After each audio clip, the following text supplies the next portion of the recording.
Doug Kite here with Zach Cox at MetLife Stadium in East Rutherford, New Jersey, and the Patriots got back on track with a 27-13 win over the Jets.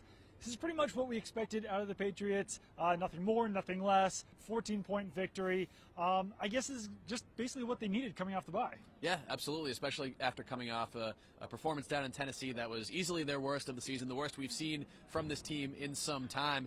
And yeah, they came back today. First half, pretty much followed the same kind of script that these Patriots-Jets games down here usually play, but the Patriots were able to kind of assert their dominance a little bit in the second half. The defense played much better. Sony Michel had his best game as a pro.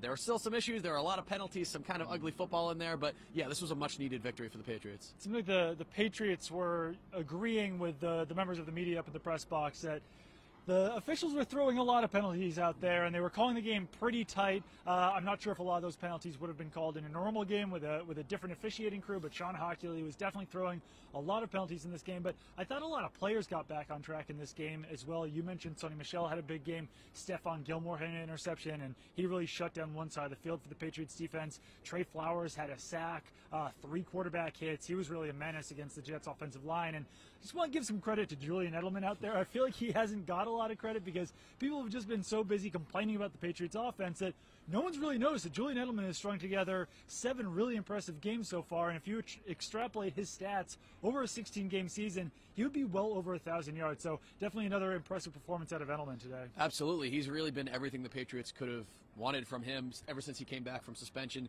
in Week 5. Another guy, Rob Gronkowski, didn't have a phenomenal game today, but he did have a touchdown, his first since Week 1. He was full strength, healthy for the first time in months, really. He missed the last 2 games and 2 of the last 3 with various injuries, and definitely seems like the Patriots offense kind of took another step forward with him back in the fold now. Yeah, it's kind of an interesting win for the Patriots, though, because I don't think any Patriots fans will be overly excited about this one. Like I said, it's kind of what a lot of people expected them to do. I think that a lot of people expect the Patriots to beat the Vikings next week at home as well. Think that really the biggest test and what the Patriots can do to prove to their fans that they are legit is going to Miami to beat the Dolphins, then going to Pittsburgh to beat the Steelers. So, like I said earlier, this is what was supposed to happen in this game. They beat the Jets. It wasn't quite as close as some of the recent games in New York, but I think it's a good sign for the Patriots moving forward.